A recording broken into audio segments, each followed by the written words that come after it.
Rolling. 3, 2, 1. Hi, I am Dalkesha Bryant, CEO and founder of Reflections of Greatness, also a life coach and motivational speaker, and you are watching Profiles with the Cincinnati Herald. My name is Dalkesha Bryant. I am a life coach. I specialize in grief and loss coaching, personal development coaching, and health and wellness coaching. I'm also a speaker. I have my own company, Reflections of Greatness, where I help people to find their inner greatness through the power of I am, using self-affirmation and positive thinking. I'd like to think it chose me. So I originally have a psychology degree in undergrad, and my original, steps were I was thinking about becoming a therapist. But once I got more involved with the culture of being a therapist, I didn't like all the restraints in regards to what you can do with your client and what you can't, and it wasn't as fulfilling as far as when I think about my purpose and what I'm here for. So then I got into just kind of like mentoring other people and speaking, and I got into the speaking realm. And then as it matured more, it just kind of came to me, you have those moments where you're like, what exactly am I here for? What am I supposed to be doing? So in one of those type of settings, it just kind of developed into becoming a coach for certain people. I think the mentorship kind of trickled over to that effect, and then it became something that I decided to go ahead and pursue and take on and do full time. Wow. What's the process like? It's like the process. Can you explain that briefly? The process of finding your place. Oh, finding my place. That process. A lot of meditation. A lot of finding my space. So a lot of times I think that people have a difficulty finding their purpose or what they're here for because there are so many distractions. When are we ever sitting quietly with our thoughts? Most of us don't want to have our own thoughts, because our mind gets to traveling. But sometimes you just gotta get in the space. So it's a lot of prayer, a lot of meditation of trying to discover and find out what it is that I'm supposed to be doing. Because at the end of the day, we all have a purpose. It's just up to you to discover what that is.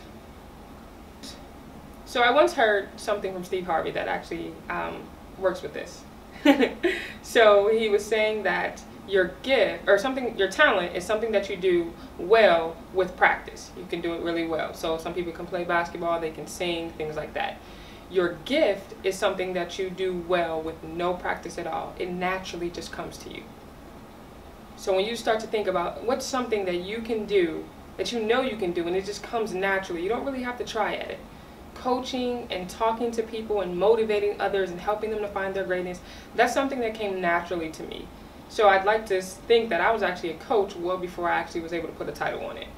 Correct. I tell people all the time that I'm a CEO now, but I've been saying I was going to be a CEO since I was 12 years old. And I had an encounter with working at a country golf club where the pay was really horrible because it was based off tips. And I was just like, you know what? This isn't for me. One day I'm going to own my own business, and I didn't know what the business was going to be. I didn't know if it was a product or a service. I didn't even know what CEO stood for as far as what the acronym meant. I just know it meant you owned it. So what is it something that they can do to get themselves on the path to getting, what it is getting from where they're at to where they want to be, right? It starts with the mind. Mentally, I say this a lot to people. Once you conquer it in your mind, your body will follow. So once you start to believe that you're going to be whatever it is you said you're going to be, or you're going to get to wherever you wanted to get to, you start to believe it, you start to tell yourself that. Self-affirmation, I teach that a lot, is, the I am statements, saying those statements and believing when you're saying them, your body will start to follow and you'll start to behave as someone who has accomplished these things. That's something that you can do, as far as the mental, but physically what you can do is, a lot of people fail because they don't have a plan. When you say I want to do something, it's like, well, what's your plan? Well, I don't really know. Okay, that's great, but if you don't know what it is, and how do you know how to get there? So you create a plan. What is it that the steps I need to take to get to this particular point in my life? And then also I would recommend anyone to get a mentor. Mentors are very, very important. They're very key. Mentor, and it doesn't have to be someone, well known or something like that. Someone who's already where you're trying to be. That's the best teacher. And then self. Self and mentor. Yes. So you need self, meaning you got to conquer it in your mind, a mentor, and a physical plan. And a physical plan. Yeah. You cannot, definitely cannot forget about that plan. Okay. And I felt like you already talked about the secret to achieving and being productive. Let's get the 3 things there. Yeah, the secret, it's not really a secret. It's really mental. It's all mental. It's all mental. Tool that I use is my why. My why. I always make sure that I remember, no matter what's happening, I always remember what is my why. Why am I doing this? Why am I putting so much effort? Why did I start it in the first place? A lot of times people either don't have a why or it's not strong enough. So when I talk to people about finding their why, that's another thing that I help people with as far as coaching. One thing is, remember that your why cannot be about you. It has to be deeper than you, because there's going to be something in life that happens that's going to be bigger than you. So if it's all about you, then it knocks you down, and there's nothing that's out there to make you keep pushing. That's why it has to be bigger than you.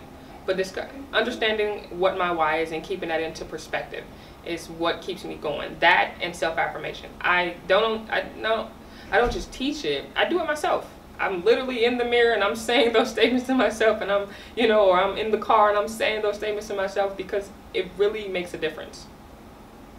Well, one, I think people forget that social media is not real life. One thing we have to understand, it's not real life. So, if you take into account that it's not real life, then you don't take things so personal. I've met people who really get mad if they post something and it doesn't get a lot of likes. They're like, that was a really good quote that I posted. That was a really good picture. I can't believe nobody liked it. Are you serious? Is this real? But that's because their perception, their reality is getting mixed up. Their real life and then their social media is becoming one, when they're actually separate. They're definitely separate.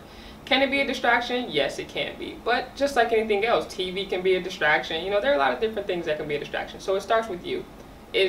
When you realize, okay, I really want to do something, I really want to achieve something, then you're not going to let it distract you. There are times when I've actually, what I call a social media hiatus, where I'll go like a week and there's no social media.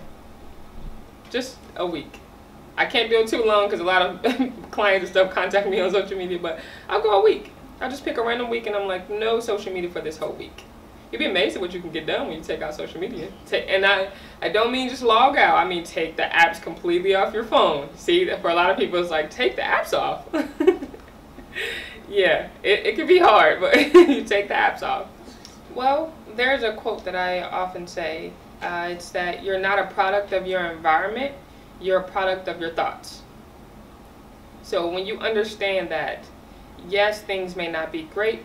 Take myself, for instance. I was born and raised in Bond Hill, in Cincinnati, Ohio, on California Avenue. That happened to me, at that time, was a very rough street. There's a lot of drugs and violence and gangs and stuff all over.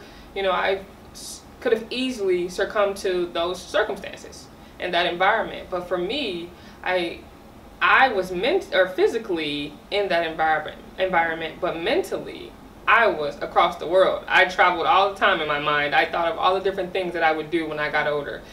So I didn't let my mind think that this is it for me. So you have to take into consideration that you're actually in the environment physically, but mentally you don't have to be. Mentally, you can take yourself wherever you want to go, and it goes back to what I said before. Once you conquer it in your mind, your body will follow. So if you think, I'm here, I'm stuck here, there's nothing better for me, I'm not going to grow, then your body's going to behave, which means you're going to perform different activities that show someone who's stuck, who's not going to grow, who doesn't have anything going for themselves. But mentally, if you think the opposite, then you're going to start to behave as someone who has something going for themselves. That makes sense. That definitely makes sense. Why do you think people can't achieve? Why is a great majority of people can't get to where they want to be? What do you personally see? It's just belief. Belief? Mm-hmm. It's simple belief. So, and whether it's, for a lot of people, unfortunately, even as a young child, they're told you can't do this, you can't do that.